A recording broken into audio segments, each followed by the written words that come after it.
So we evolved, human nature evolved for tribalism and religion, small-scale religion of tribes.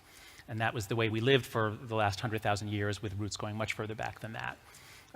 And so what we're really good at is putting up something. It could be a tree or a river or an ancestor, and then we circle around it, and then we can actually all trust each other. And this is one of the main evolutionary innovations of human nature, is we have the ability to make something sacred, we circle around it, we all worship it, and then we can go fight others, and we are the descendants of people who were able to do that. So that's tribalism. Now, in politics, always look for what each side makes sacred. And for anybody who remembers World War II, certainly in Britain and America, the country, the flag, and then freedom, democracy, all these other virtues. And so the older generation has those values from circling around them during the war and afterwards. But then we get the new left in the 1960s. We get the fall of the Berlin Wall in the 1990s, in 1989, and then into the 90s.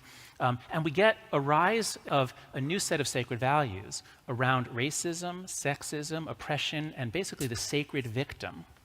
And this is the clash. This is part of the clash. If you have groups on the left whose essentially their religion is fighting racism, well, that's a very admirable thing to do. But if it becomes a religion, you become fundamentalist, now everything that contradicts that must fall. And so, but every political movement is like a religion. So, to bring it back to immigration, the new religion, one of the new religions, is all about diversity and inclusion.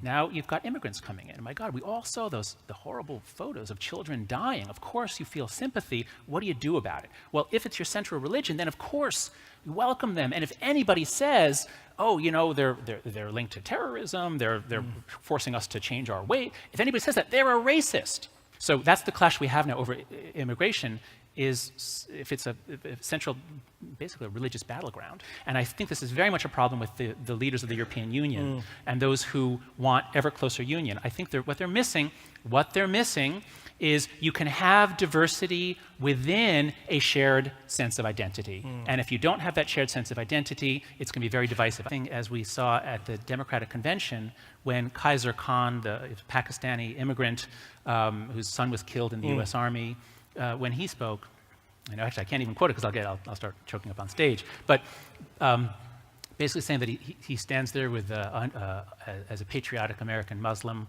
with undivided loyalty for his country.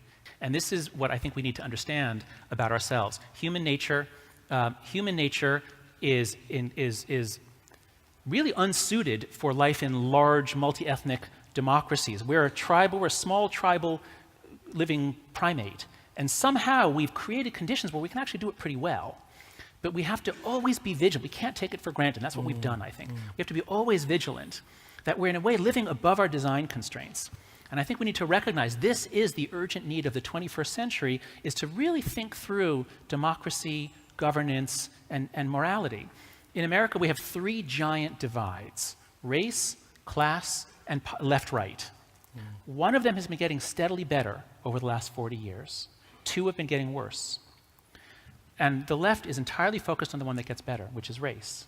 It is, decade after decade, it gets better and better. And our class divide gets worse and worse, and our political divide is getting worse and worse. What's going to do us in, even though things look tense racially right now, what's going to do us in is ultimately, well, populism is in part the class divide, but what's really going to do us in is that we're losing the ability to have a democracy when the political divide is so full of fury.